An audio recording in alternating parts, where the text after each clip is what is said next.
The panel, which refers to the historic cities and city centers.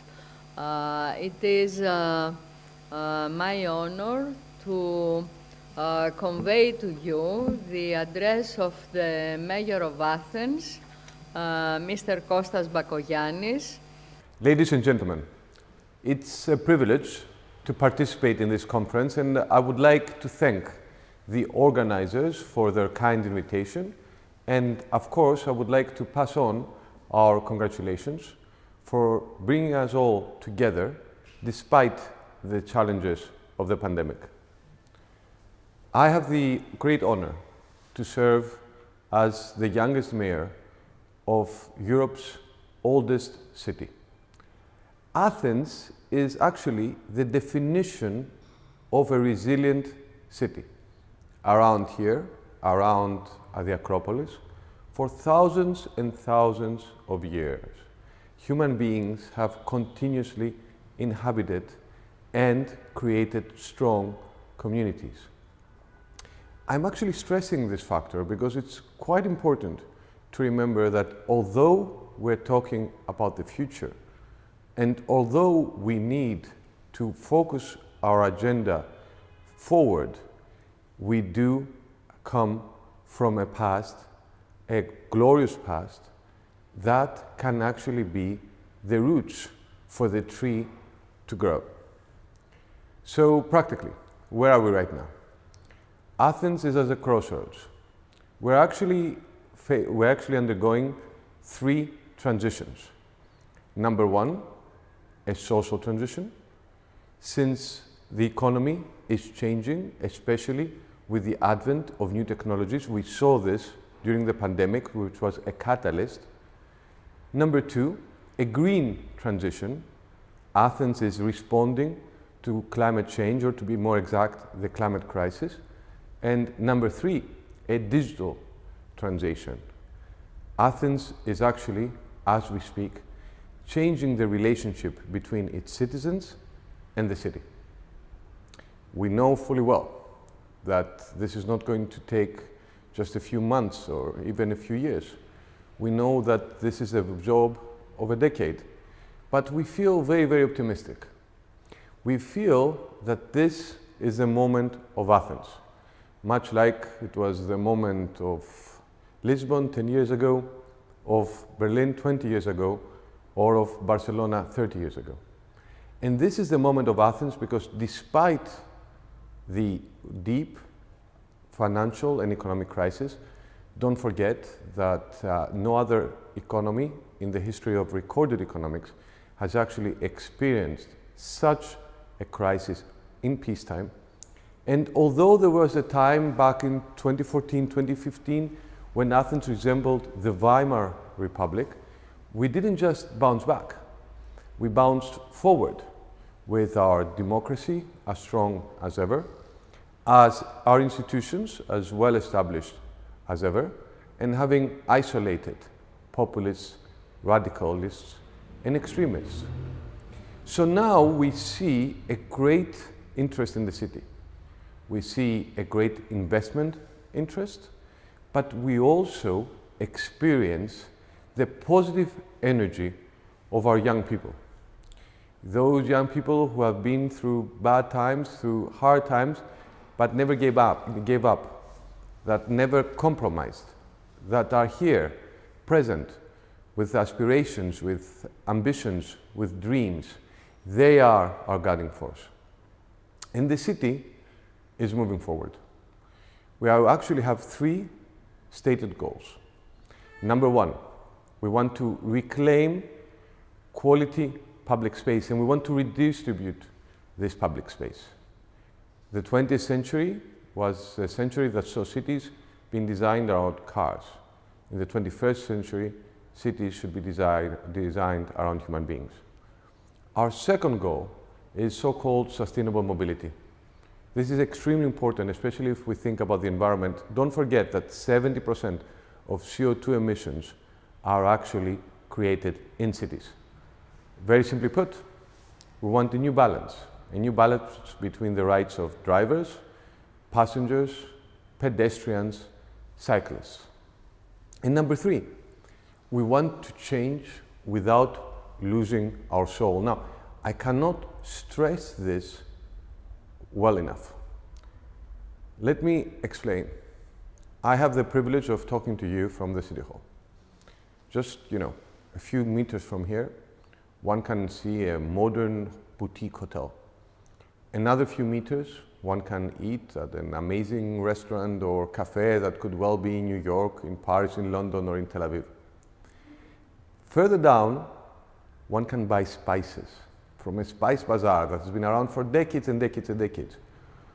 Or one can even buy an anchor. Yes, ladies and gentlemen, literally, an anchor for a boat. What is this? It's mixed land use.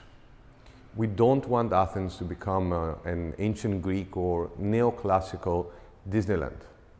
On the contrary, we want to protect and safeguard the experience of Athens. As I speak, I'm proud to report that the city is moving forward with a number of projects, big and small.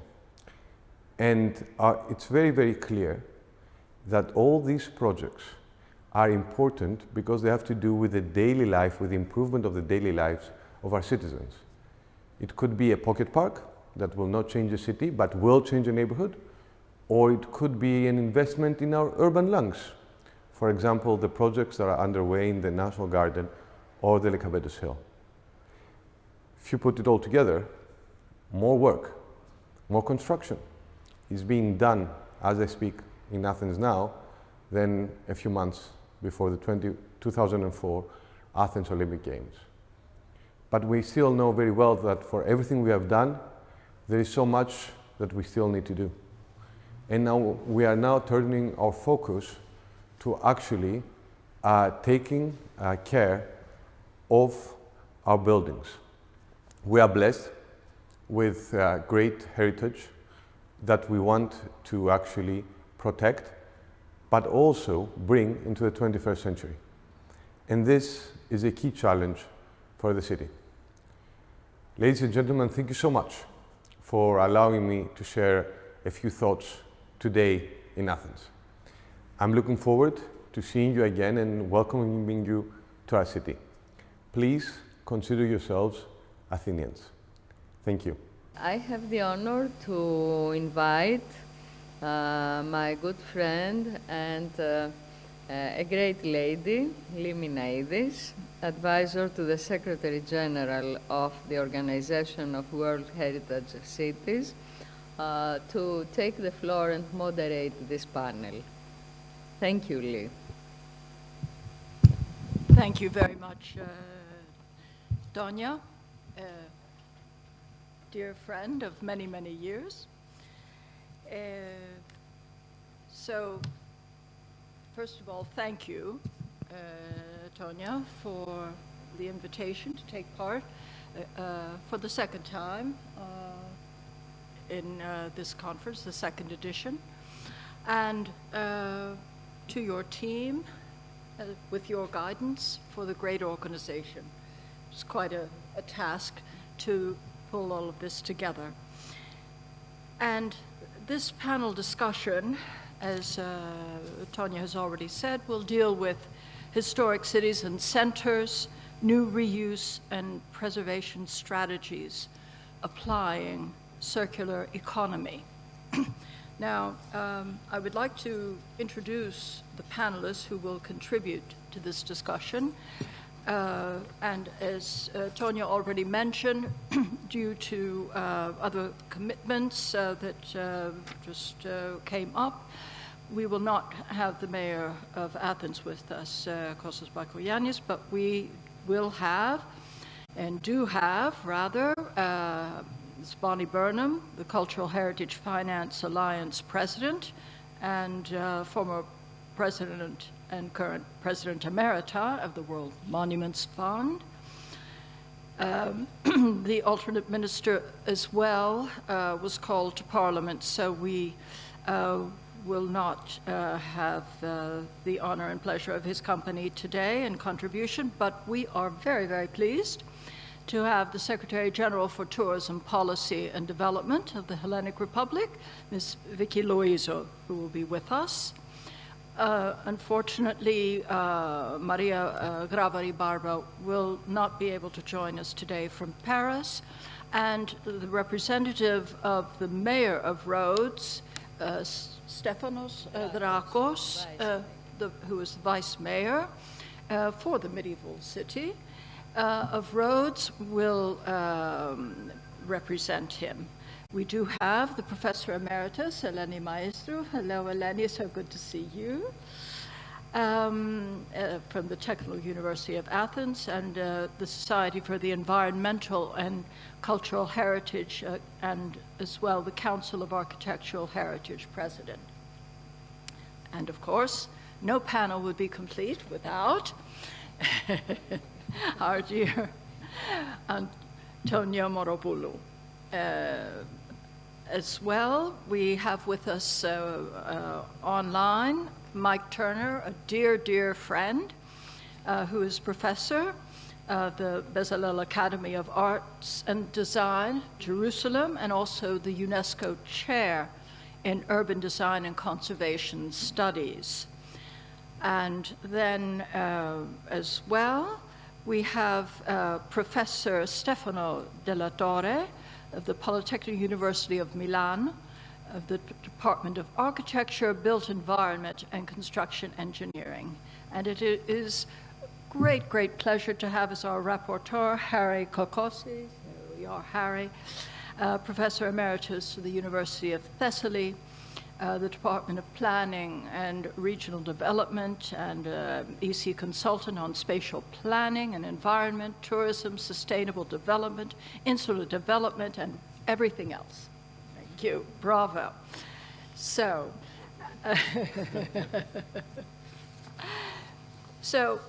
I'd like to begin just by setting the scene here, that for centuries, the principles of circular economy have been applied in relation to structures that we classify or consider as built heritage. Contemporary people, that's us, did not invent this idea. We simply conceptualized it. Of course, the reasons for implementing these policies have changed. In the past, especially before industrialization, the cost of construction materials was very expensive for the majority of the population, and the most logical choice was to reuse existing materials and existing buildings instead of constructing new ones.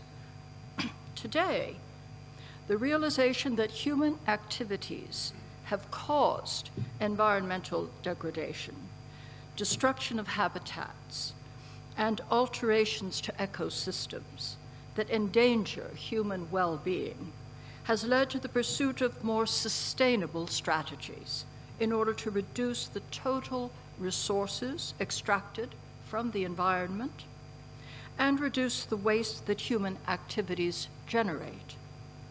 Moreover, as a result of these activities, historic cities and centers have also suffered degradation and consequently a decrease in the number of residents. Therefore, it is incumbent upon those actors, both in the public and private sectors, to formulate and implement plans to counteract this trend. Our distinguished panel members, each in their area of expertise and experience, will share with us their proposals and actions for the way forward. Now, due to other commitments, scheduling commitments, we will begin with Professor Mike Turner, who must leave us in a short while. So if we could connect with Professor Turner, with Mike. Thank you. And first of all, once again, kudos to Tonia Moropoulou for the second event now for TMM It is really something quite special, as Lee had also said. And I also thank Lee for preparing this important debate. I've got really three basic points which I want to speak about. One is about changing priorities. Two is the adaptive reuse, or what we wanted to understand in adaptive reuse. And three is the issues of research and knowledge. The first thing which I want to speak about is about the change of priorities. And if I was to take on the World Heritage Convention, not just for World Heritage, but for state parties' responsibilities, the first objective is to adopt a general policy which aims to give the cultural and natural heritage a function in the life of the community and to integrate the protection of that heritage into comprehensive planning programs. So I think that this is the first thing. If we cannot put heritage and into the life of the community, then it's not going to get very far. And I think this is the essence of prioritizing this aspect within the historic centers and recreating new living environments. The part which then adds to this is the dichotomy between culture and development, or heritage and development. And what we're saying it is culture is an enabler for sustainable development, not piggish development, but sustainable development. And culture is an essential part of this development, and this is exactly where we need to actually prepare our main activities. The second point, therefore, is to create then a quality of life, well-being. If we want to have people to continue in the cities, then we have to then make sure that we have then adaptive reuse for the use of the local communities and not for tourism. So when we're thinking about how then the city readapts itself and how it is repackaged, the priority must be for functions which respond to the community life, whether it is schools, whether it is kindergartens, whether it is clinics. These are the essence which must be the uses in the quality of life. And if we take on board the Sustainable Development Goals, 11.4 target says very clearly that it is safeguarding natural and cultural heritage. But that's not the goal, that is a target. The goal is to make our communities safe, inclusive, resilient, and sustainable. So it should read as follows: safeguarding our cultural and natural heritage to make the cities safe and inclusive and sustainable and resilient. In other words, it is a means to an end. And immediately we see that the conservation prepares us for a better understanding of our cities. We're going to have people who are going to care and become custodians of their heritage. The third part is that of research and knowledge. And I'd like to then recall the Historic Urban Landscape Recommendation, which was approved in 2011. And here we've got essentially four goals, four tools: the tools of civic engagement, knowledge and planning, regulatory systems, and financial tools. And we actually have to begin to understand these tools and how they can then support the historic urban landscape. And in it, we speak very clearly about the importance of research. And it must be academic and university institutions and other centers of research to develop scientific research on aspects of the landscape approach. And it is essential to document the state of urban areas and their evolution. Over the past 2 days, we've heard some incredible presentations about the documentation of buildings. We are falling behind when we speak about the documentation of heritage at the urban scale. And this is really our challenge, which we need to go.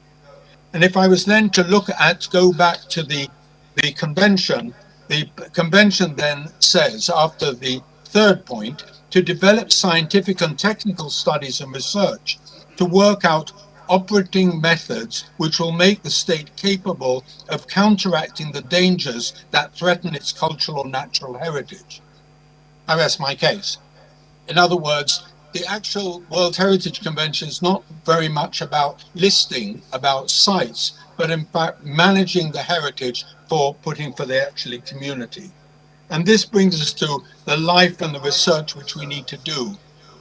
It is beyond the historic center to include culture and nature, urban and rural. And in this way, we can create then a better way forward and integrate then research activities in providing for a sustainable historic centers.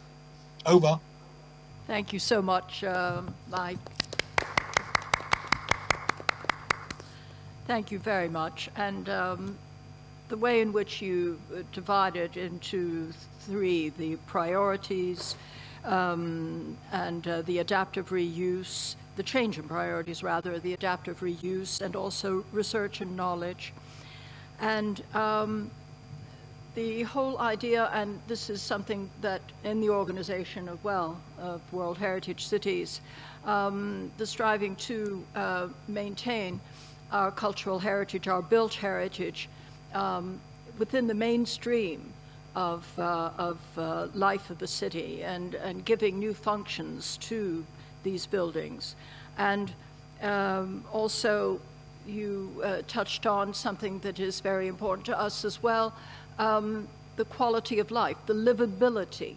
And of course this will be the theme of the next World Congress of our organization, enhancing livability in World Heritage Cities, which is also very important. And of course, your reference to Hull, the Historic Urban Landscape recommendation of how cities should and could develop, and the balance between development and preservation. And of course your emphasis on research. And this is a topic that we have been talking about for quite a while.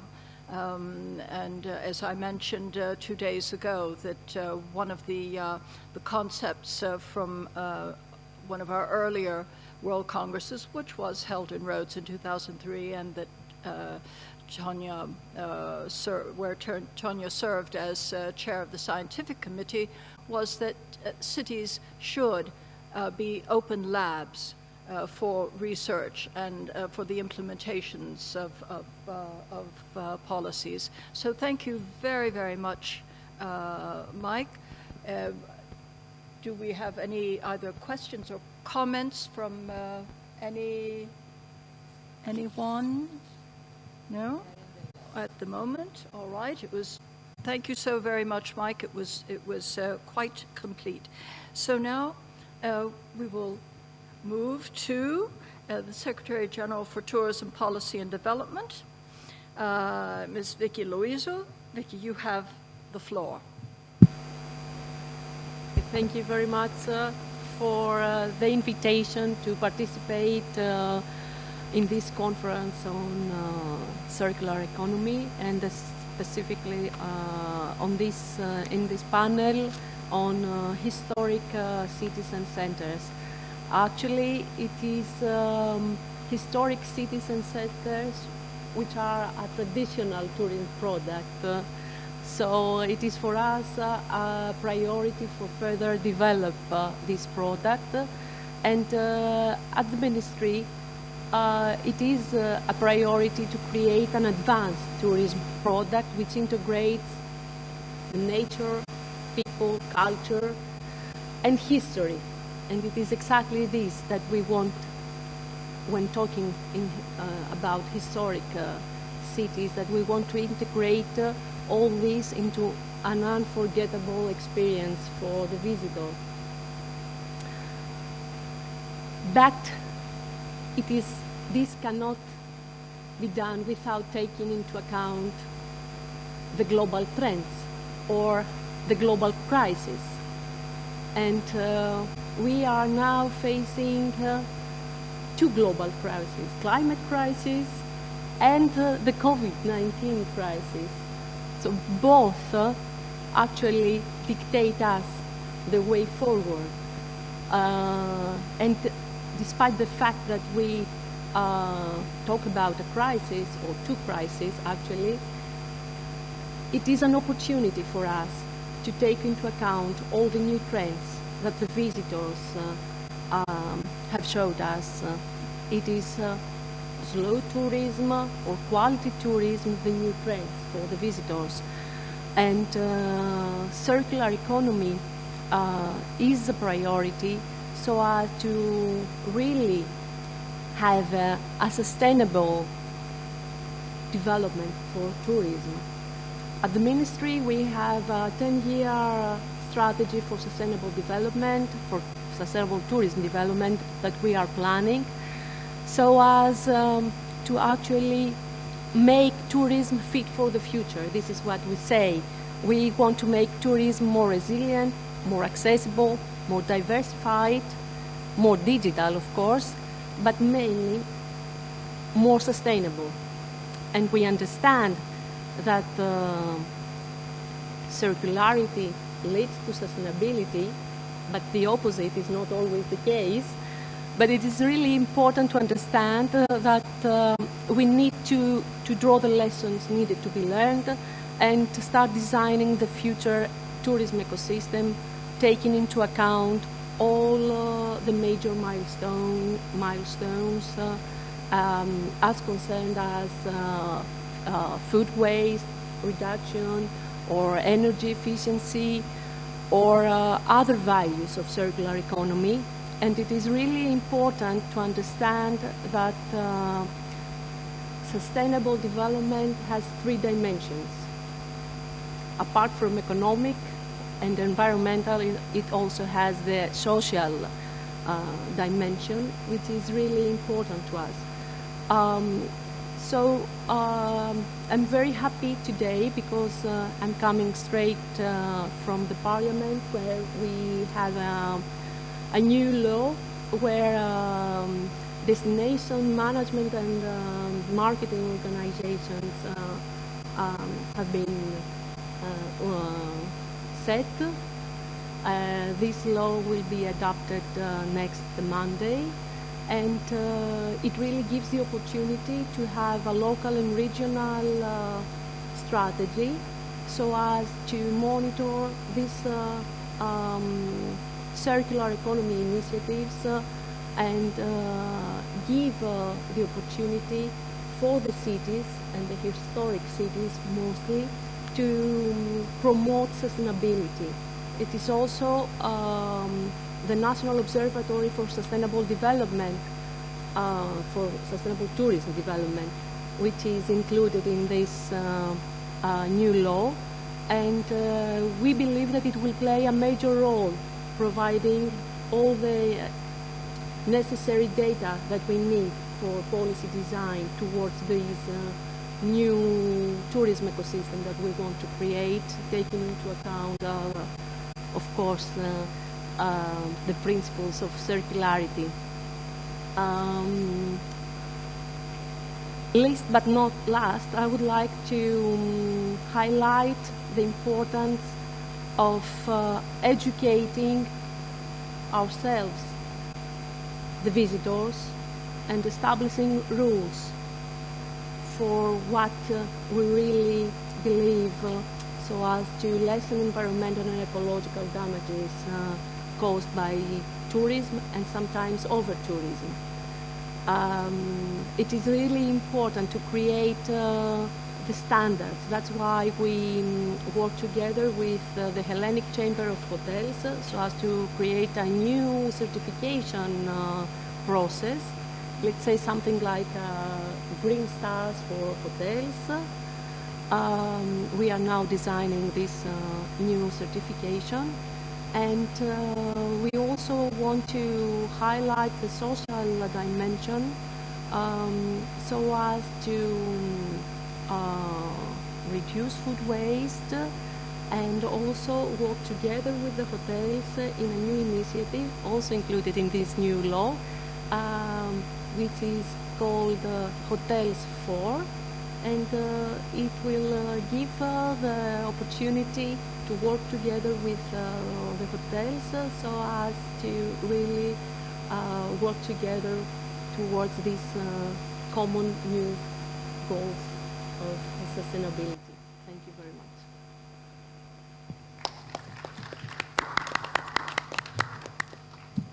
Thank you very much, Vicky. It was very, very interesting, and especially concerning the new legislation and what all, but also that you have voiced and expressed that a priority for cultural tourism, and where else but in Greece, as well as other countries, of course, but could you really have a priority of, and be able to have a priority of cultural tourism. Also, your reference to the crisis. I remember in 2019, I always refer to the Organization of World Heritage Cities, but our World Congress dealt with many aspects of tourism, whatever, one of which was over-tourism, and that was the great problem. And then a year later, it was tourism recovery, rejuvenation, and all of this. And coupled with, of course, the COVID crisis, and it has been a very challenging time for the tourism industry, the travel industry in general, hospitality throughout the world. And what you have, expressed either through the economic or environmental or social aspects of sustainability, I think really targets, is well focused and well targeted. And again, this new legislation, and also bringing in the local and the regional, and really taking it down to the, to the grassroots. And the education of visitors, yes. And I think a few years ago, Harry, maybe you remember as well, the World Tourism Organization had, it was a campaign, respect, whatever, the 2 or 3 words, that how visitors should respect the place that they are visiting or whatever. And this is also very, very important. So thank you very, very much. And we will now ask our dear friend Bonnie Burnham to give us her take from her vantage point on what we should do. Yes? Sure. Yeah. You could use it.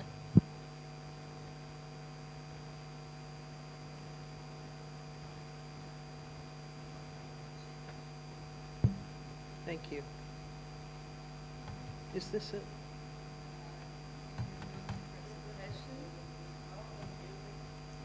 Oh, yeah. Okay, that goes forward.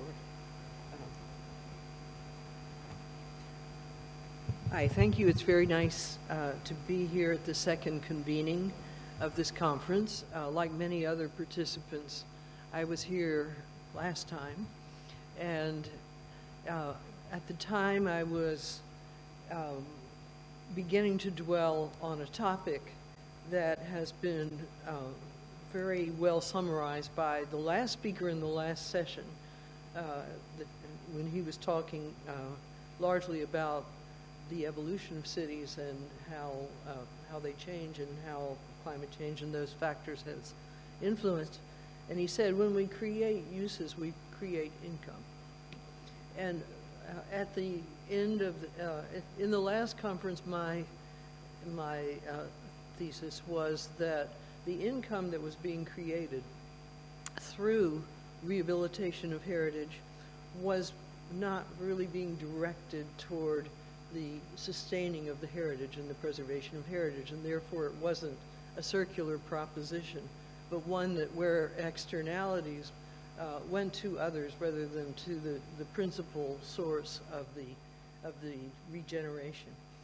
And so that's been my pursuit for the last couple of years, is working on how successful heritage regeneration programs that have captured those externalities and have created internal growth for the communities, how those worked and what they had in common. And in recent months, some of you may already be aware that the organization that's been created essentially to pursue not only this research, but its implementation, called the Cultural Heritage Finance Alliance, which is my new association, looked at successful models that we were aware of. It's a pursuit that could go on as more and more successful case studies emerge, particularly with the greater emphasis that we have today on sustainable development and how cities in particular factor into that. But in any case, we looked at 6 case studies. They're depicted on the screen here. And what we found was, first of all, that their models were all different, that they had arisen out of specific circumstances, often a dire circumstance, when there was really a big threat of loss, unless the community did something to protect and rehabilitate its cultural heritage, and that produced very widespread and resonant results. But within those different models, and you can read about them by looking at the Cultural Heritage Finance Alliance, or CHIFO website, and there'll be a reference to it at the end, there were commonalities, and which I'll summarize later. But as a result of dialogue that began when we released these publications in the fall, we were invited by the Inter-American Development Bank to actually build a methodology around what we learned from the case studies. We found that the ones in the middle of the spectrum, which represented a collaborative engagement between government and private sector, were by far the most successful, because they had the result of engaging the community in a way that the ones that were highly driven by government and the ones that were highly driven by private finance on the right-hand side of the spectrum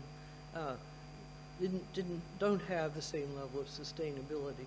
It's up to somebody to turn on or turn off the tap, and when that happens, the program disappears. So I want to summarize the outcome of the research that we conducted subsequently over the last few months about what this model might look like. The projects in the middle of the spectrum here, Mexico City, Amsterdam, the United Kingdom, involved a certain amount of impetus from the government, but they also employ, to some degree, the idea of public-private partnership as is typically understood. I'm arguing for something that's more informal than that. I think public-private partnerships adapt themselves well to certain kinds of projects which have a tangible beginning and an end, and where the private sector partner has a skill set that the government doesn't necessarily have. But from my perspective, the problem is that there is not a point of connection between the public and private sector in communities that's focused on heritage conservation. So the public sector may be doing a great deal in its own silo, and the private sector may be discouraged to some degree that they don't have a bigger role to play, or that they can't get the permits that they need in order to do what they'd like to do. And so my effort is focused on creating a methodology using the same kinds of research and pilot project and urban planning tools that I think almost everyone in this group has to engage between public and private. So I'm going to try to be, after that somewhat long introduction, rather quick. The methodology has 4 stages, which are, again, all classic tools for planning and development. The first stage summarizes what the goal of the initiative is. And the goal of the initiative in this case is not conserving the heritage. The goal of the initiative is creating, is bridging that gap between public and private and nonprofit and civic engagement. And then the second, third, and fourth steps are involved in deepening our ability to address that and implement that strategy. First of all, is a plan that takes certain conclusions that have been drawn and applies them to the urban area. Secondly, a financial model based on 2 or 3 examples of the kinds of urban fabric that one is focused on. And thirdly, a management structure that will help, that will perform a lot of functions to keep this, this methodology going in a circular fashion so that it will endure. And then the outcome of that is a whole, a strategy and a framework has been laid down that can then inform the implementation process and hopefully draw more financial resources into it from all sectors. This slide summarizes the vision and strategy process because while it can be very light on the ground and take only a matter of months to implement this stage, all the seeds of evaluating what kind of tools are available in the community, what kind of regulations apply, how well they work, what kind of incentives are available to the public, and the scale of the need are all looked at from a high level, at 3,000 feet, in order to assess the feasibility of a program that would try to encompass the goals of the community and of the heritage preservation in a tangible way. Everybody's been talking about stakeholder engagement. I see it as an ecosystem of people who are bringing both financial resources and non-financial resources, organizational frameworks, research, and personal experiences to the mix. And by bringing them together, you create a kind of vortex of ongoing activity where governmental instruments are used to stimulate private investment. Enablers like organizations that are working with the community are engaged in that, and ultimately there are paths created that help the project find its way to the financial marketplace. Now, a lot of these same ideas are, I would say, replicated serendipitously by a program that the European Union has been running over the last several years. Many of you may be familiar with it, called CLIC, C-L-I-C program, which is about circular reuse of, adaptive reuse of cultural heritage, which also talks about this idea of a virtuous investment circle and how to pull in these various forms of resources for the benefit of the community. Blended capital is all the discussion these days in financial circles, using resources from a range of different sources that are focused on different things. There are huge pools of resources, as we've talked about, for environment, greening of the environment. There are pools of resources for digitization. There are pools of resources for disprivileged communities. And by trying to, and there are also different kinds of what in financial circles called a capital stack, different kinds of financial resources that are devoted to different purposes. The heritage sector, from my experience, relies entirely on the innermost of these circles: public funding, intergovernmental funding, let's say in your case the EU, and philanthropy, which, while it may be by chance here a bigger circle than the other ones, tends to be a much smaller circle, a very limited audience in the philanthropic sector for financing heritage preservation. And so my premise is that what is needed to bridge the gap between those established resources and the much bigger pool of capital that exists in the world is an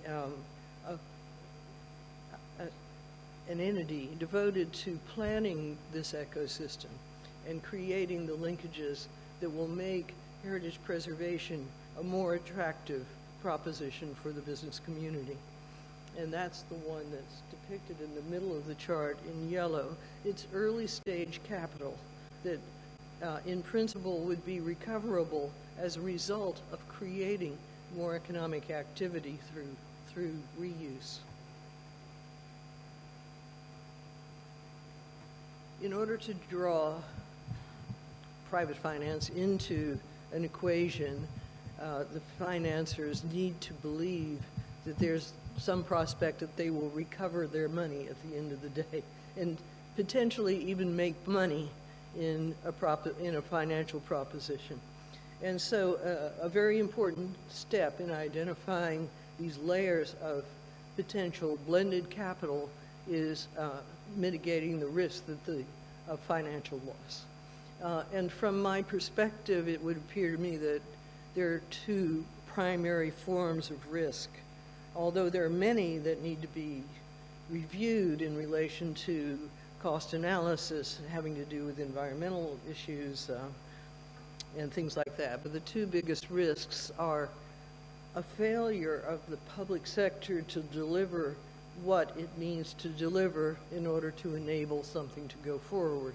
The delays that often occur and frustrate people who might be participants in this capital pool if they thought that projects would go smoothly and there wouldn't be delays and obstacles to the process. So that the public sector really needs to be there at the table, guaranteeing that it's going to, within the boundaries of acceptable law and practice, that they're going to deliver what's necessary in order to engage the private sector. And secondly, the repayment risk, which really has to do with whether the proposed reuse is going to be economically viable to the extent that it has been projected as being in planning. And you know, hotels are a relatively reliable form of return on investment in terms of reuse of cultural heritage, but the entire ecosystem of what one might be able to adaptively do with historic buildings is much broader and more diverse than that. And so solutions have to be devised that, and ways and forms of financing need to be put together that help to bridge this risk of using a building in a way that's not really going to be economically sustainable and where investors won't recover their investments in a relatively short period of time. One very satisfactory solution, if it can be implemented, is through guarantees that are provided by, or enabling instruments or incentives that are provided by the government agencies in order to lower that level of risk. And finally, what we learn from these case studies is the critical role of coordination with some entity, in principle a government agency, responsible for making sure that everybody is enabled within this ecosystem to do their part. And so you have a municipal government with its roles and regulatory devices. You have the national government holding the keys to the entire treasury in terms of regulatory authority. And then you have these non-governmental participants bringing a lot of new leverage to the equation, but they need to work together. And I think it's the national government ultimately that provides what's often referred to as an open window where everyone can go. The investors tend to call it a one-stop shop, where you can go and someone is there whose job it is to enable this project to succeed and remain within the parameters that were promised to investors. And so I think that one way to essentially start this process is through a heritage revolving fund, which is a pretty common device certainly in the Western world, but maybe not so widely used in developing countries. It offers, first of all, grants to help advance projects to the point that they can then be eligible for financing, particularly from the fund itself. Secondly, low-cost loans with a patient view of how long it's going to take for something to become financially sustainable. And then a repayment process whereby all those costs are recovered in principle, and the fund therefore becomes self-sustaining, something that becomes a tool for the community, for the country, to be able to continuously start up new projects and enable local players and give them greater sustainability themselves, because they can plan for the future knowing that they'll have those startup funds. The best example of that I was able to find was the British Architectural Heritage Fund, which is one of the 6 case studies that we profiled, where they've done over the last they've been in existence since 1970, with about 25 million pounds in resources, which is sufficient for them to service about 200 or 300 organizations across the UK that are in the business of renovating historic properties through adaptive reuse. And it has demonstrated itself to be a sustainable model.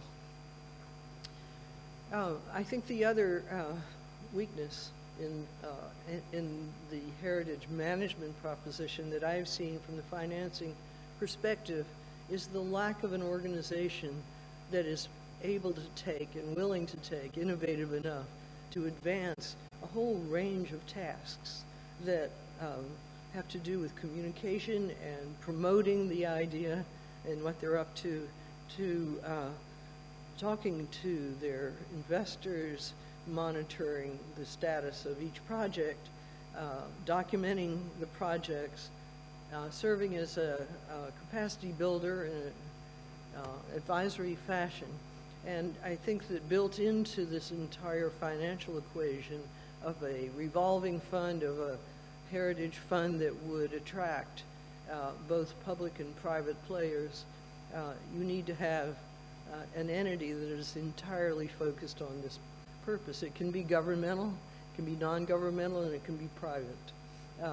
I think the best model is non-governmental, but I think entirely depends on the impetus behind it and the regulatory system in which it's being devised. And so these are the ingredients of success as they were analyzed at the beginning, as hopefully they would be analyzed if these kinds of entities come into existence. Political will and charismatic leadership on the individuals who are going to make it happen. Measurable and social and environmental outcomes. A whole category of investors, impact investors, are looking for very tangible results being reported to them about exactly what kind of social and environmental results these projects have delivered. And I think our field has been slow in developing those kind of metrics. Risk mitigation, investment incentives, been talked about. Capable and empowered local partners who are given all the tools that they need to work with, and a transparent and efficient management structure. I think that this framework will work in almost every community, and I'm beginning to, what I'm finding is a great deal of interest on the part of public sector heritage management authorities in the idea of creating this kind of empowerment device on a national level or on a municipal level. And I hope, and I've had some very, very encouraging and interesting early stage discussions even during my stay here in Greece. So I hope that if there's another TMM conference down the road, I'll have more to report. Thank you very much.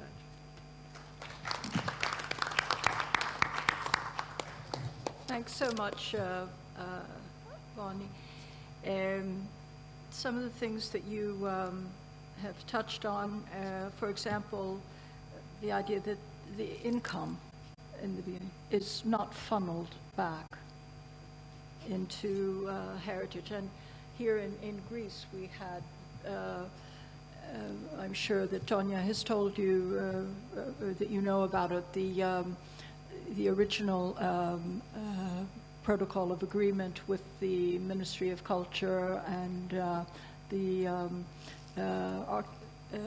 archaeological receipts funds and the municipality, where income from the various,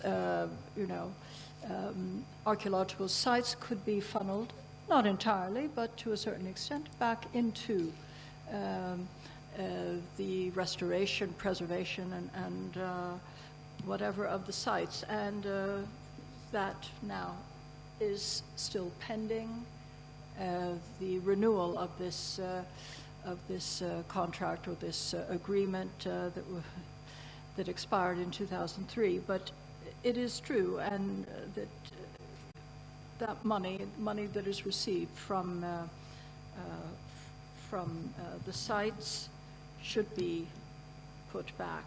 And also your new look at public-private partnerships and the new formula. I mean, that's also, I mean, we do, as you said, you've taken a fresh look at it and with new proposals that, because, yeah, exactly. But still, even in the classic terms, most successful projects have been a mix and not just public or not just private. And then, of course, your methodologies, all of these things that you have analyzed through your research and surveys, rather, and the expansion of the pool of capital from the classic government and intergovernment. I mean, that is also important. I mean, finding new ways, because unfortunately, it's almost all about the money,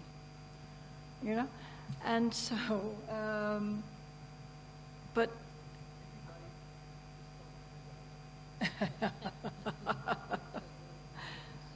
right.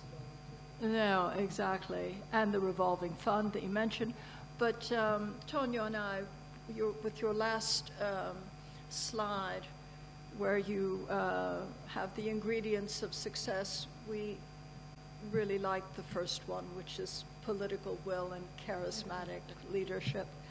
That is, yes, most important. But thank you very much, and we will look forward to the next installment with more. Now I would like to give the floor to Eleni Maestru, please, for your always very interesting. Thank you very much. On my presentation, please. I think that, thank you, Mrs. Minaidi, thank you, Mrs. Moropoulou. I think that it is a very interesting topic, what we speak today. Okay, thank you. Because, on the one hand, we deal with the climate crisis, and the circular economy is a challenge that maybe could face with the climate crisis. And on the other hand, we have a big number of abandoned heritage buildings in the center of Athens, and not only in the center of Athens, in many historic cities in Greece, and also in many historic villages in Greece. So, speaking as a professor, we have many educational programs in graduate program and also in postgraduate program dealing with the reuse of heritage buildings. But I think that educational programs are not enough. I think we should educate our politicians, our municipalities to deal with this subject. Now, as president of a member of Hellenic Society for Cultural and Heritage, I can see that we have many struggles the last 2 years, aiming at preserving the character of historic cities and settlements and, of course, of heritage buildings. And we tried to prepare a draft law to address the issue of abandoned heritage buildings, having a close collaboration with the Ministry of Environment. And I hope that this law will finally, we will see finally this law. The purpose of this law is exactly to establish a framework for the restoration and reuse of abandoned historical buildings, mainly those located in protected areas, in order to avoid their destruction and the degradation of the wider cultural environment. And at the same time, we achieve social and economic revitalization of the areas in which they are located. And another project that we made many struggles for it, it's to implement a financial support program to finance the restoration of private heritage buildings. This is something that the government has many times has say that it will go on, but until now we have seen nothing. Now, what I want to show in short is the relation between circular economy, between the concept of circular economy, sustainability, and urban conservation. What means the reuse of historical buildings? Well, the concept of circular economy involves sharing, leasing, reusing, repairing, refurbishing, etc. According to European Parliament, moving towards a more circular economy could deliver opportunities including reduced pressures of the environment. And this is very important. Of course, we have challenges as financing, key economic enablers, etc. The built environment requires a vast amount of resources and accounts. The construction sector is responsible for 35% of the total waste generation. So the reuse of historic buildings is very, very important. The reuse of buildings in general, but the historic buildings that are stone buildings that have a very big time of life is much more important.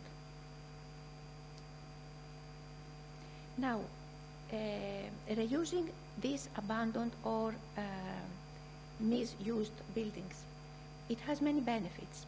It preserves the historic character of the city, it preserves the local culture that defines communities, it revitalizes public space and the whole surrounding area, and it achieves sustainable economic development through cultural tourism in urban areas worldwide.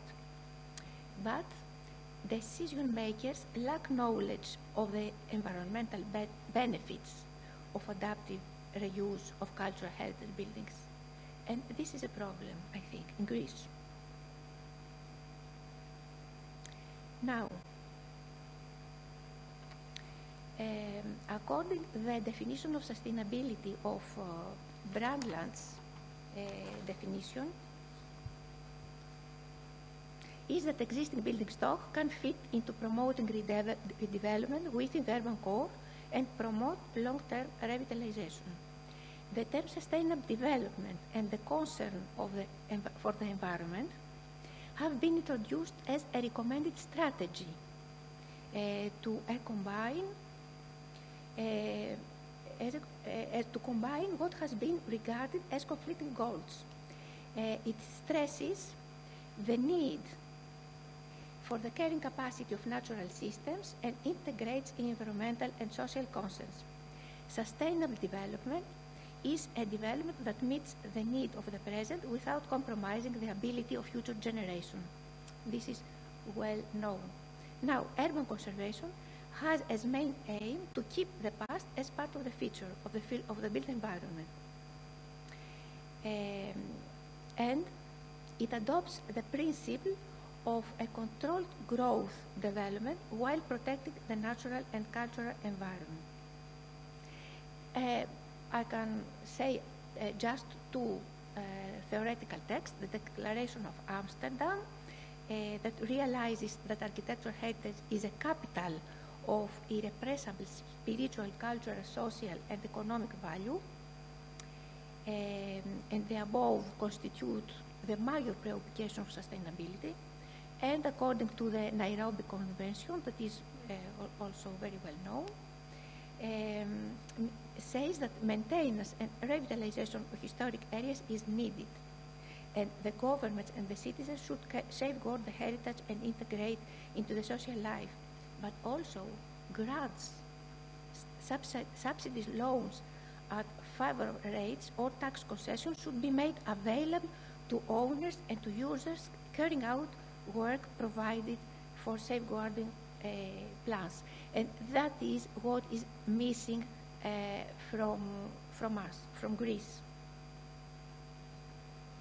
And this is a last image where you can see exactly what is the relation between the basic principles of sustainable development, urban conservation, and circular economy. Maintenance of ecological systems, conservation of natural and man-made environment, minimum overall natural resource extraction, and of course, developing of local resources, maintenance of local resources, reduce pressures of the environment, and reuse and conservation. Finally, what use of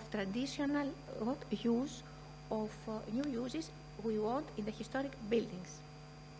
The loss and the substitution of traditional uses, such as traditional residential use, can have major impacts on historical towns and urban areas. Without the recognition of the nature of these changes and the opportunities which could arise, this could lead to the displacement of communities and loss of cultural practices, leading to loss of identity and character of places. It can result in the transformation of historical towns and urban areas into monofunctional and monocultural areas oriented to satisfy leisure or tourism needs and not suitable for living. It is also important to attenuate the gentrification process due to the increase of urban ground rent, to the loss of the quality of habitation, and the communal space of the historic town of an urban area. It is important to recognize that the process of gentrification can affect communities and lead to the loss of the place's livability and ultimately character. The retention of cultural diversity is important, as historical towns and urban areas run the risk of becoming a mass tourism consumer's product, which as a consequence might result in loss of an authenticity and heritage values. And this is our efforts of the Hellenic Society for the preparation of the law, as I said before, and the campaign toward the implementation of financial support to finance the restoration of private heritage buildings. The lack of finance for restoration of private heritage buildings is a very big problem in Greece, and we must face with it. Thank you.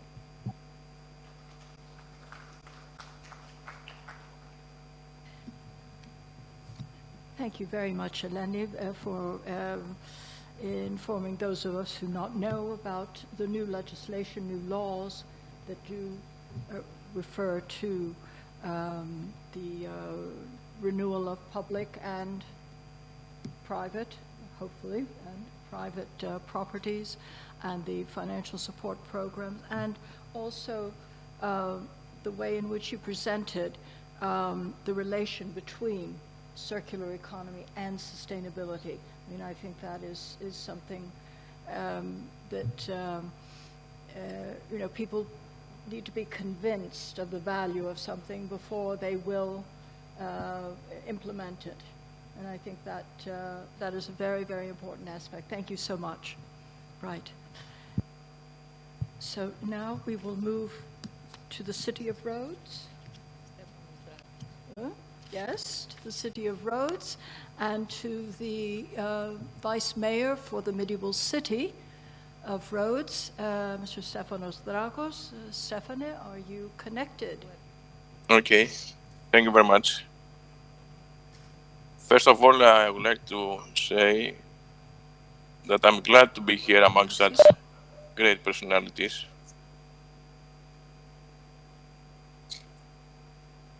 I would like to congratulate Professor Moropoulou on this initiative for such an important issue as the protection of the world monuments.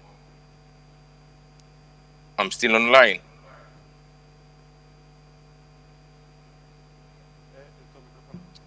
We hear you. We hear you. Okay. So, our priority for our authority is a sustainable environment, first of all for local residents, and then for all those who are active within a medieval city.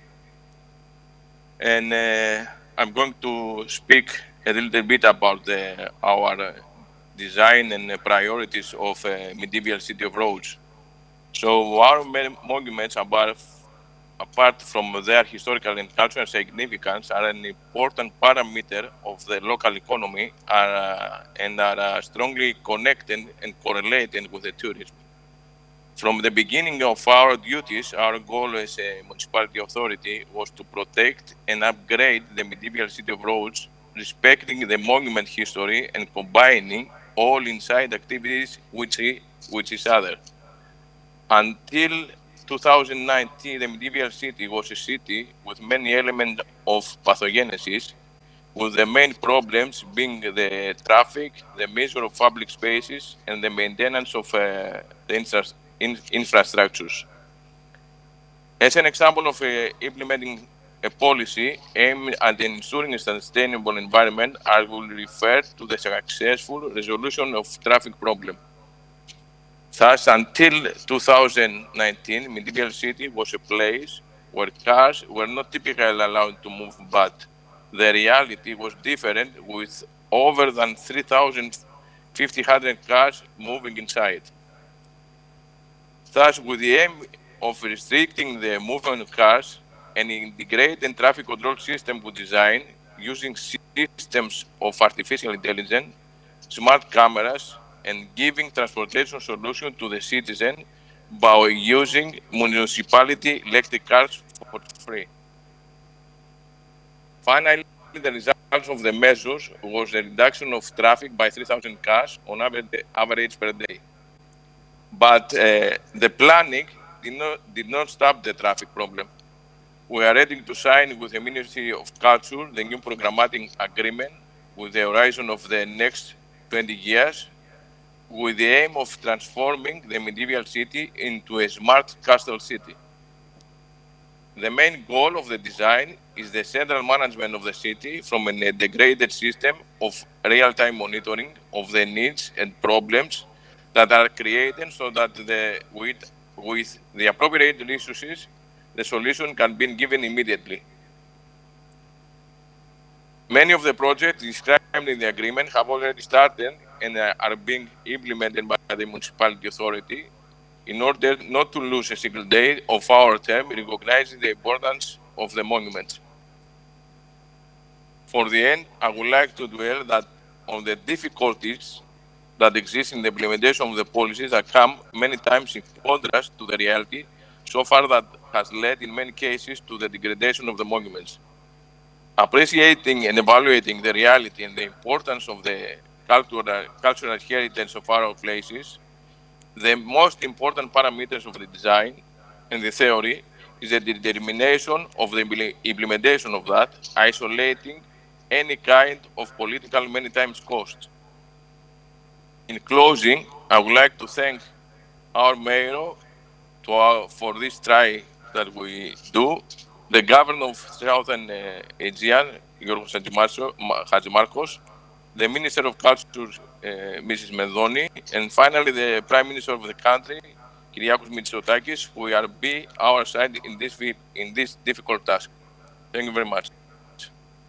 Thank you very much, Stefane, for giving us a picture of the efforts being made in the medieval city, first concerning traffic and circulation, the electric cars, the move toward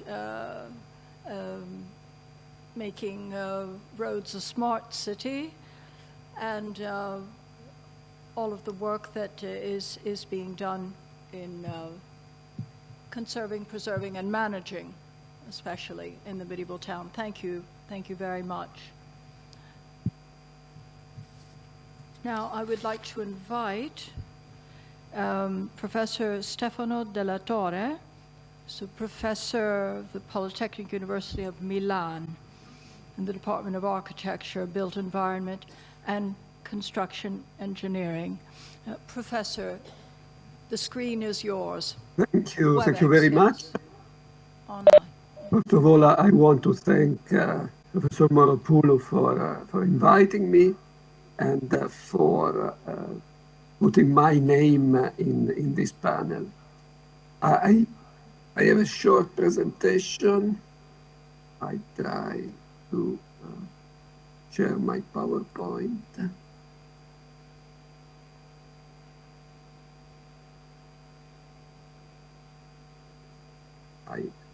I hope it works. A little bit louder. So louder. I decided to speak of just a small, under, I mean, a narrow perspective of this very, very broad topic of the panel today.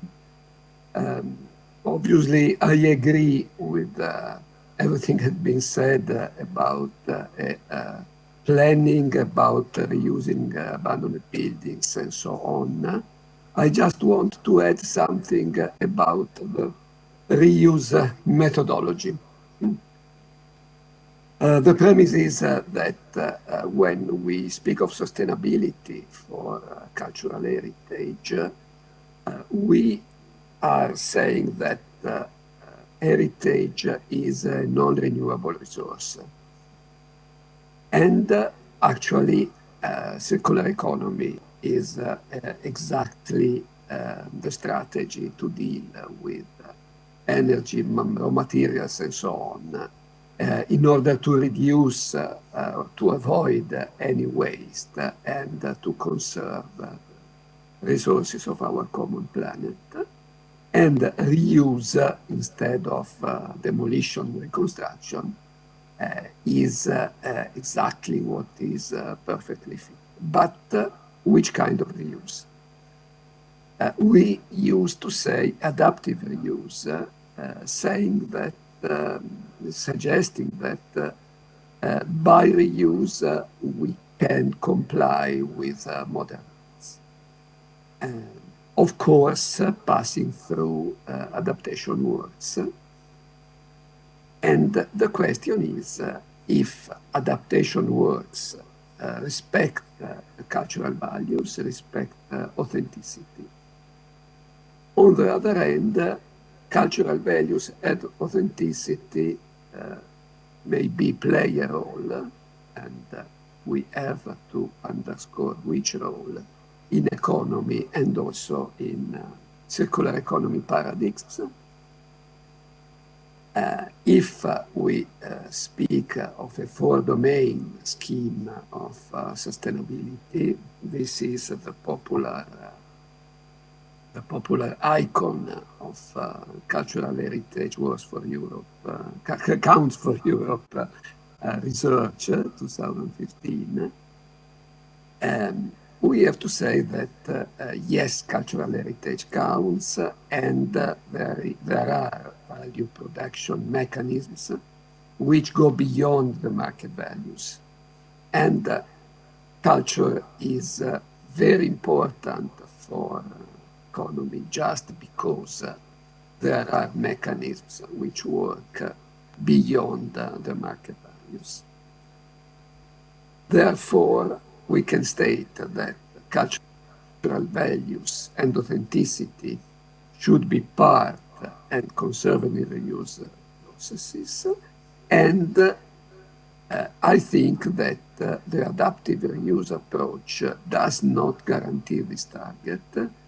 And this is what I thought observing some attempts, some trials to conceptualize adaptive reuse.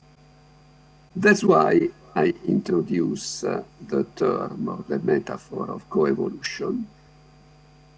Coevolution is a different paradigm, is not adaptation to the environment, but it is a mutual influence. So in this sense, we can say that cultural heritage has to adapt to a changing environment and to changing needs.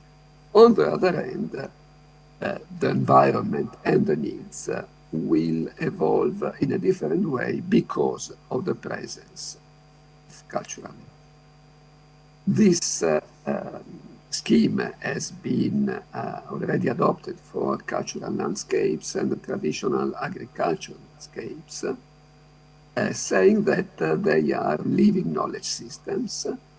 And my suggestion is that also historic buildings are living knowledge systems, which are definitely important for what we can learn from traditional architecture and traditional buildings.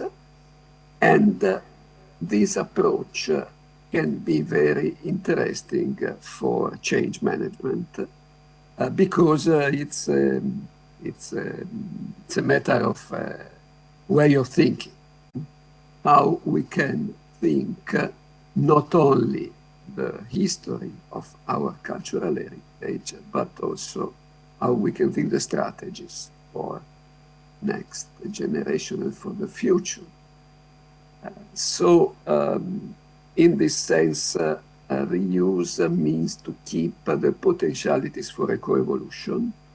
And in this coevolution, heritage will be able to produce new values thanks to the conserved authenticity, which will make possible the emergence of new relationships and new co-creation processes with the communities. The communities in the sense of Faro Convention, of course.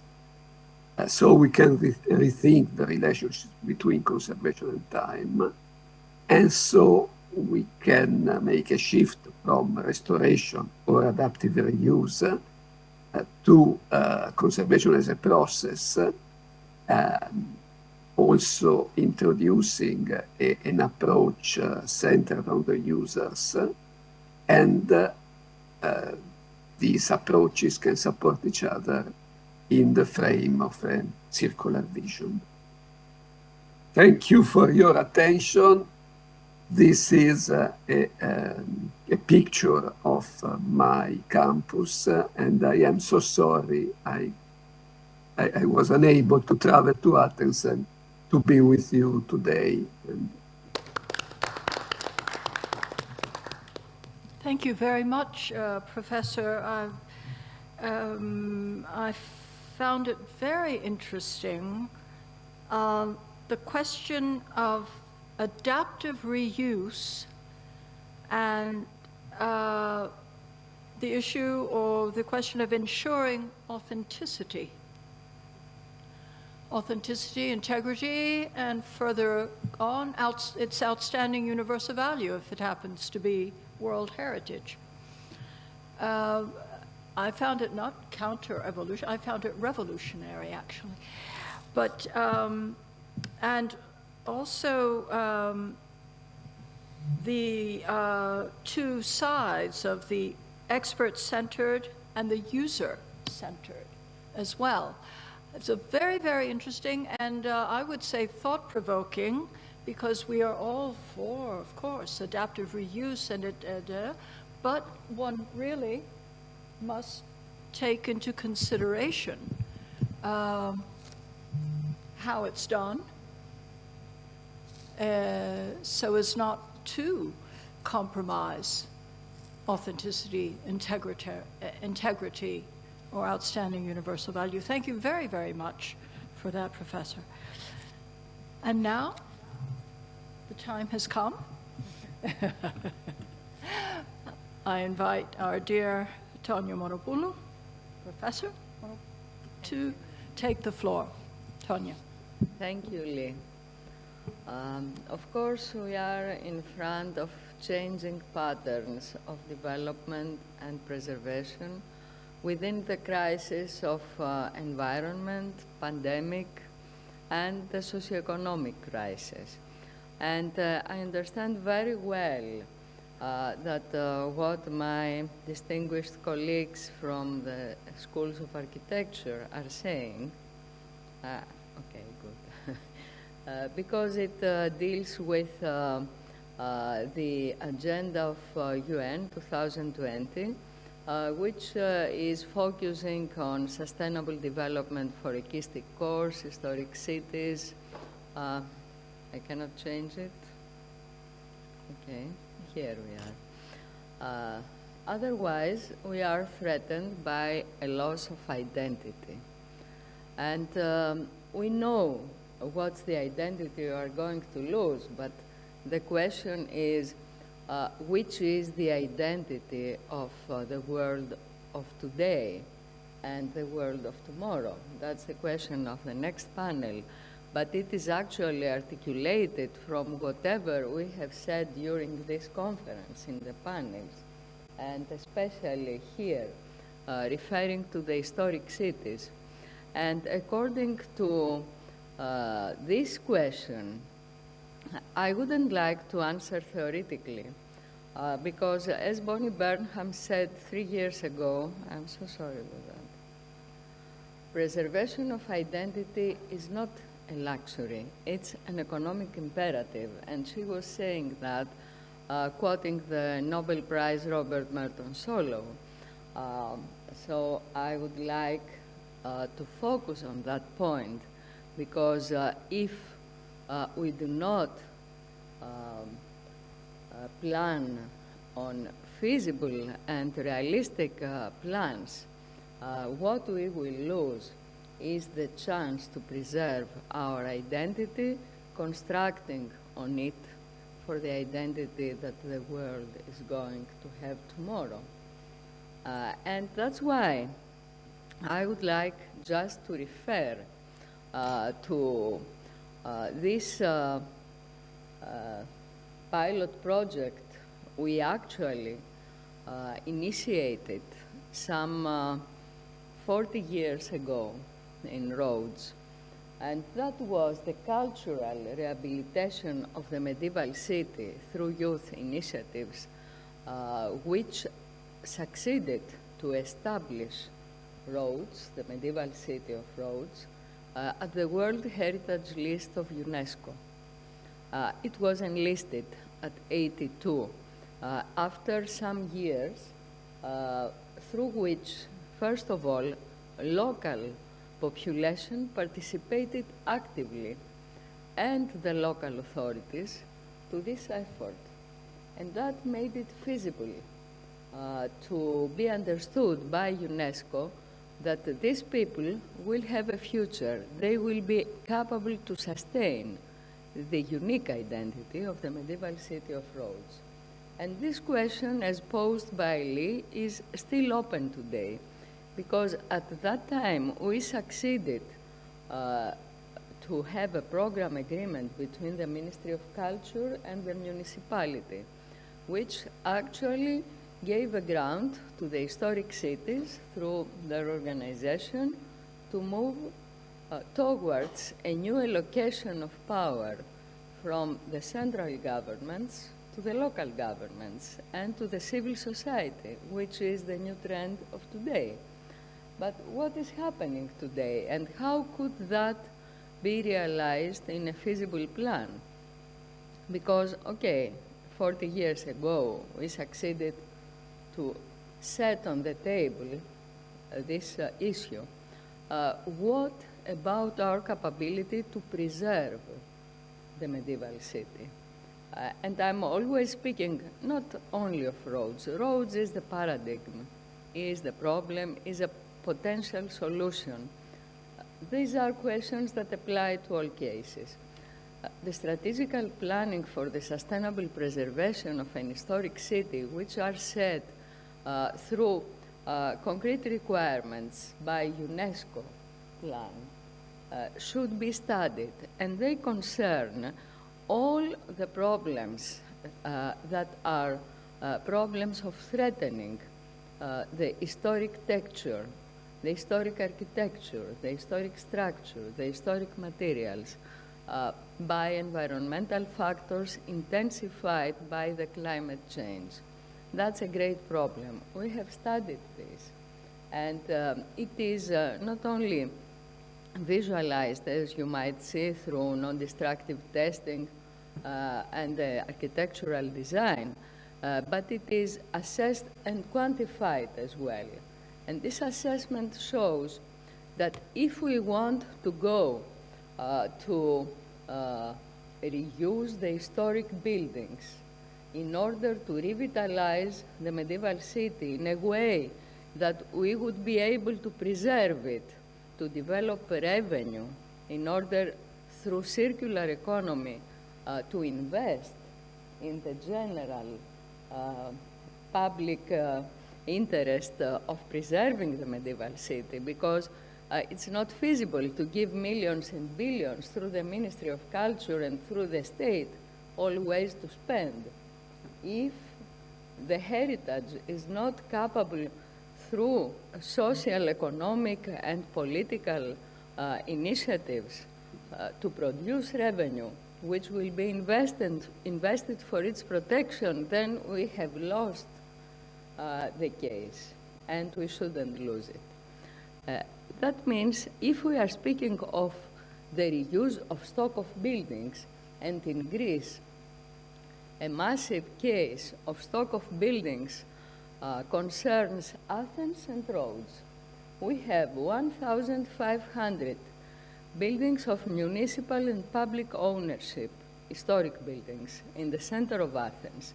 And we have 340 in the medieval city of Rhodes, which were accumulated through history and which, due to the Italian occupation, were transferred to the Greek public through municipality in Rhodes. In Athens is a bit different evolution, but it exists. So we cannot speak of reuse in a theoretical way. We have to speak in a way that reuse will be according to the classification of the buildings, according to features, and we have worked out with Professor Maestro in Rhodes to classify with our students in the master course of protection of monuments 160 buildings of public ownership according to features which would apply to touristic reuse, to commercial reuse to revitalize local arts, crafts, techniques, etc. International purposes reuse, which would comply with the extroversy of the medieval city of Rhodes through history, and which would combine Rhodes to its international role. And then, when we applied all these classifications and potential reuses to the actual urban plan, we saw a lot of contradictions. That was meaning that reuse could not be examined out of the urban texture and out of the compatibility that the reuse would have not only with the values, but with the actual functionalities of the city, which could not accept in the same neighborhood a restaurant, a noisy restaurant, a music hall with a touristic infrastructure. That means there has to be a second level of assessment and evaluation. And that means a specific spatial plan, as we say today.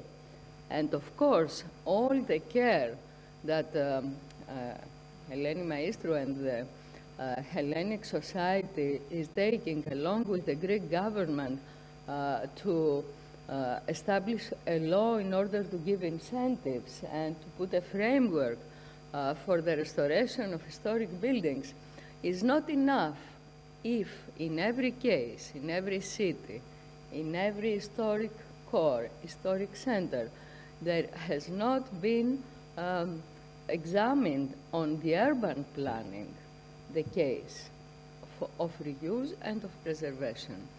However, with this data, and for 50 years, we performed on this stock of buildings a project of combined reuse, which, as studied from the point of view of the feasibility of finance and this judged by the revenue produced, we understood that there could be established a program which would be capable to return the money invested by private and public resources to sustainable preservation of the major monuments, to the maintenance of the old town's infrastructure, and to the provision of subsidizing public housing in order to comply with the need for social preservation as well.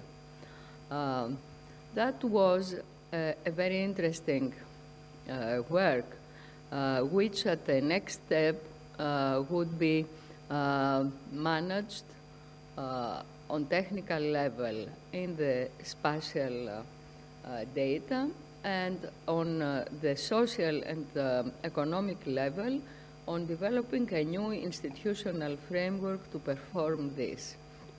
And of course, I should say that apart from the technical tools, we need, as Bonnie said, political will, and we need interlocutors, leaders, charismatic leaders. That's what we are seeking for. And I want from here to say to my friend, the Vice Mayor of Rhodes, Stefanos Drakos, that yes, indeed, it is a great move to go to a smart city. But this smart city should be preserved. And we have to undertake this responsibility as well. Thank you very much.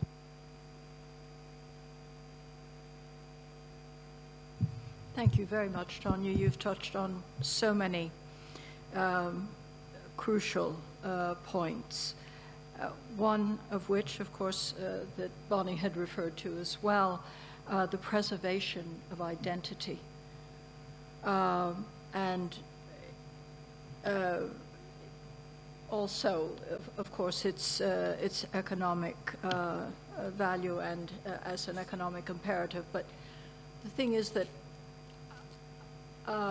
identity, and that is the identity that we have from our cultural heritage, is what sets us apart, what makes us different, what separates us from other places, which transcends and rather mitigates the pressures of globalization and everything being the same everywhere. Our cultural heritage sets us apart in a positive way. And your referral, of course, your reference rather to the pilot projects and those that led up to the inscription of the medieval city of Rhodes in 1988 on the World Heritage List. And also with the Protocol of Agreement, the creation of the Office of the Medieval Town, where you have the municipality directly involved, not only the Archaeological Service, but the municipality as well. Very, very important. Also, the environmental factors, climate change, but something that the Vice Mayor referred to as well, concerning traffic and cars, which just the vibration of vehicles within the city, within the medieval city, has a definite negative impact. And so the introduction, of course, of these electric vehicles that can transport residents or whatever is also of importance. And all of the research and classifications that you and Eleni have carried out, which are necessary in determining what should be, what can be restored, adapted, and whatever. And this is very important. And of course, you touched on zoning, land use, making sure that you don't have a noisy restaurant or bar in the middle of a residential area, and the idea of a spatial plan. And of course, the social preservation, which is all important. So I think really you've said it all, just about. Thank you very much. And I think you've given us all a better understanding of the situation in Rhodes, which of course can relate to so many other cities and historic centers. Thank you very much, Tonya. And now to our rapporteur.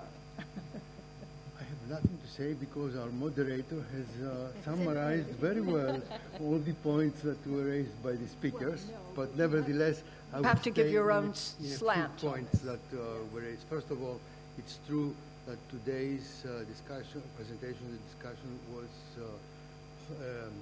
really thought-provoking.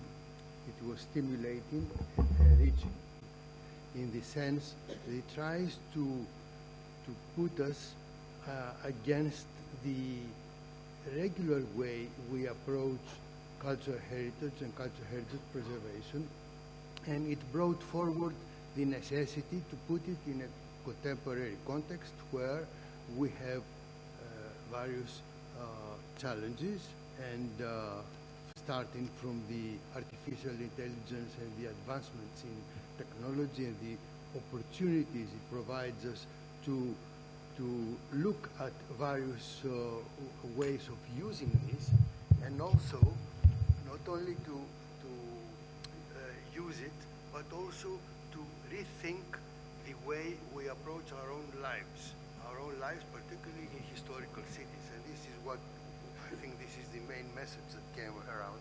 So there are shifts, and there are shifts that need to be considered in terms of natural and cultural heritage preservation, of course, but also in terms of the way we have treated, we have approached our heritage itself as a patrimony, something out there which needs to be protected, of course, but which needs to be reconsidered and try to put it back in our lives. And this is the concept of circular economy, at least in the context of cultural heritage.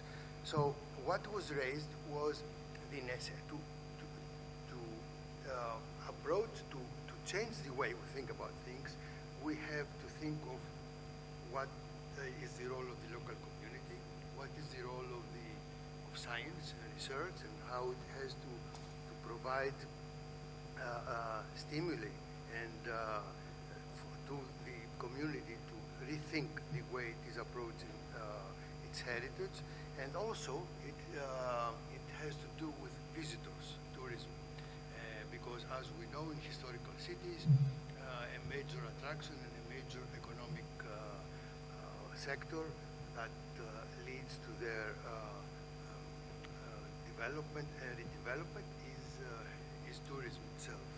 And of course, we have also in tourism several changes that we have to consider, which is what was already mentioned, the sustainability as a major context, and that means there is a broad framework within which we should seek to develop tourism, develop our local community, the three-pillar system, which is social equity, economic efficiency, environmental conservation and the balance among these goals, and the circular economy is trying to put back the concept of trying to connect all these three together. And it's not doing a little bit here but also thinking of the other two, but it's trying to create really a dynamic that puts us to rethink the way we approach the development of historic cities, and of course the protection of our cultural and natural heritage in this context. And of course this has affected tourism, as I said, because we know that already for many years we talk about responsible tourism. That means visitors that are attracted by some elements in a historic city, they also have to respond in a proper way in terms of responding to local society needs, and not only to the economic part that is contributing with spending money or visiting museums, etc., but also to try to integrate as much as possible their visit into stimulating and taking advantage of a society that exists, and stimulating also social innovation and cultural innovation and all that. So it is a matter of identifying certain steps which have been called ingredients this is political will and leadership. I'm just repeating what has been said already. Measurable outcomes, both in terms of society and environment, because the economy is there already. Risk mitigation and investment incentives. Try to stimulate capable and empowered partners, and then have a transparency in terms of the management schemes, etc. So the whole idea is not that we don't have ideas. The problem is how to come up with a way to integrate all these perspectives and approaches and tools that are available into a management framework. And of course, we know that more and more the emphasis is put into managing a historic city from the point of view of a local society needs, and trying to, and actually from the tourism side also, we approach it from the destination management perspective. That means we try to put more and more emphasis on what, on the responsibility of the destination, that means the historical city, to come up with policies and measures that stimulate visitors to behave properly, but also it provides them opportunities, and also linked opportunities to the local community. And so enabling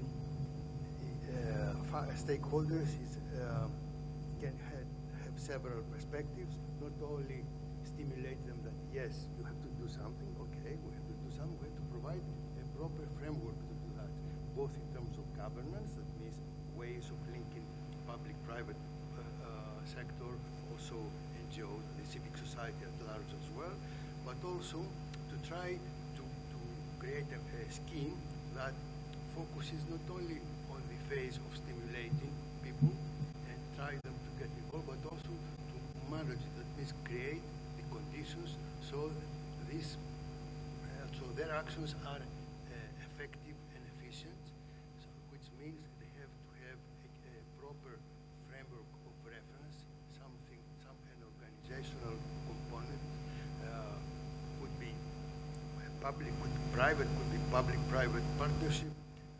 We heard different options, and that this also would be responsible to incorporate the risks and also link it to the economy itself, meaning trying to find the proper tools of financing and supporting these kinds of activities, and only financing in terms of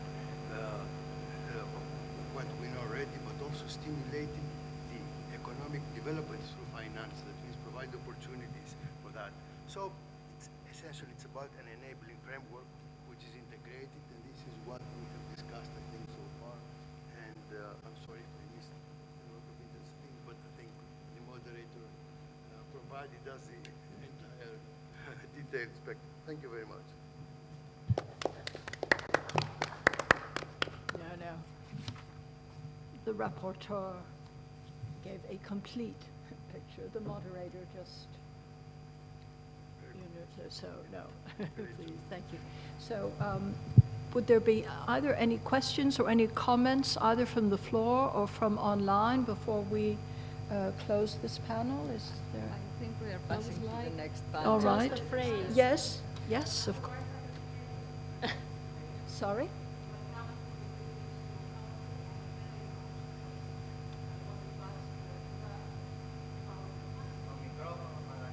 Oh, Το μικρόφωνο.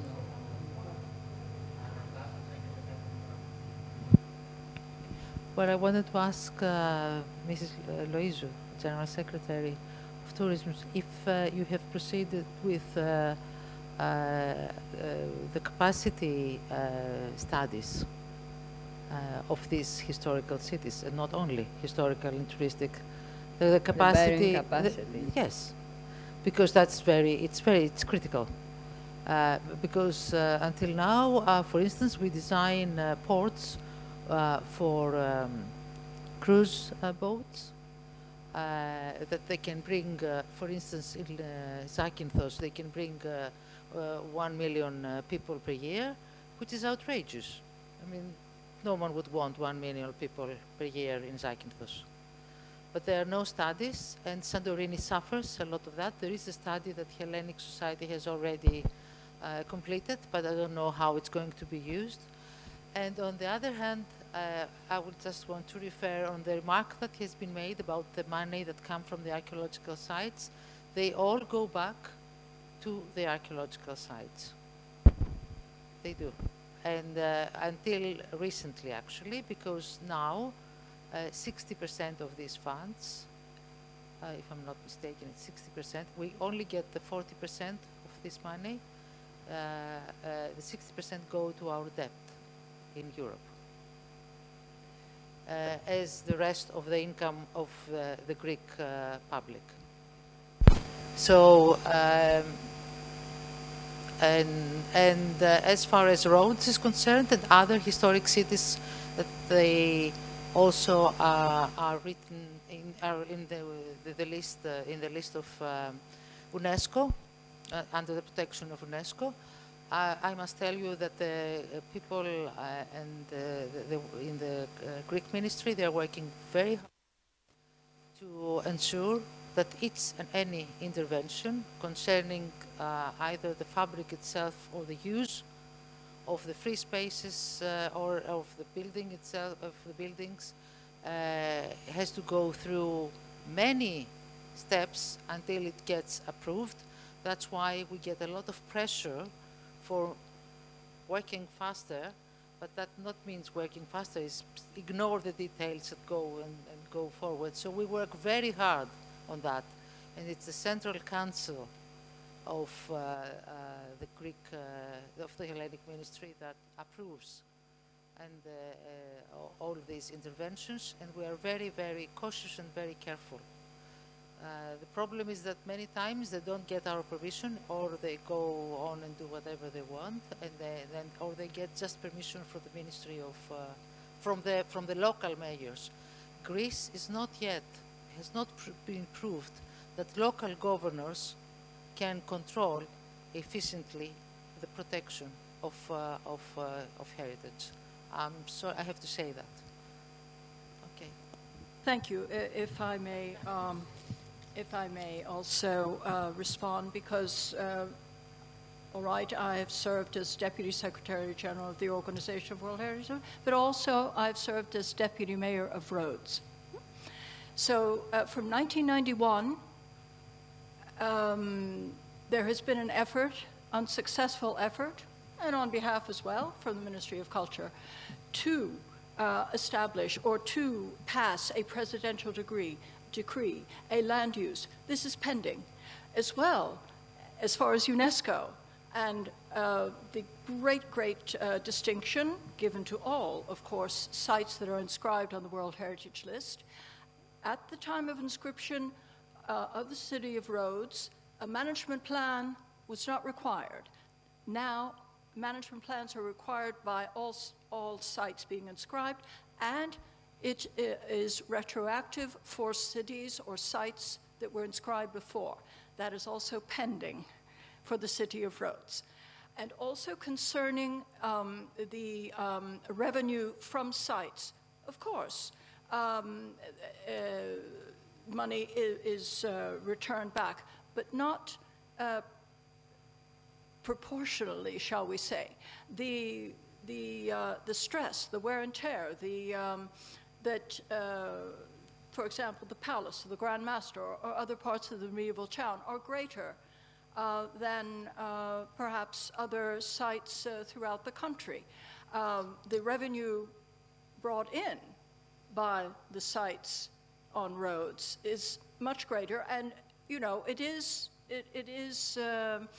distributed, perhaps not totally fairly, because we on Rhodes do have a need. I mean, we have a lot of traffic, as you said, and you referred to the cruise ships and the this and the that. Of course, that is, there are many groups, one of which is the Organization of World Heritage Cities, that has worked with the cruise organizations and cruise lines in order to stagger the schedules. This we know. And I could even see that this year. I don't know if it's just by chance, probably not. I'm sure you are responsible for it, that we don't have 5 cruise ships with 3,000 or 4,000 or 5,000 passengers, in one day. But I think I should leave the rest of the response to our Secretary General. Too many points. Of course, we have worked together many times before with the Ministry of Culture and especially Mrs. Androulidaki. So she knows that we at the Ministry of Tourism really believe in sustainable tourism development. And we have many initiatives to these directions, and DMOs is one of them. And of course, I understand the concerns of cruise development, but berth allocation or other tools are there so as to have the best results. I'm sure that we will have the opportunity to discuss in details. I don't want to reply, let's say, to every single point, but I would like to highlight something. Cultural heritage is a comparative advantage. Preservation, but also reuse and circularity lead to what I could, let's say, name cultural reality or contemporary and future life. So this will turn a site, which is now for sightseeing, to an experience, not only for the visitors, because of the ministry, but also for people who live exactly. This is, I think, the common priority. Yes, of course, the experience. Are there any other either comments, questions, issues? Anyone? No? So I think then thank the panelists who've done a fantastic job in presenting the various aspects of either circular economy, adaptive reuse, and so many other issues, as well as our rapporteur. Bravo. Oh, well, and of course our organizer, our dear friend, Tanya Moropoulou. Thank you very much, and we move on to the next Thank you, all panel. of you. Thank you. Thank you.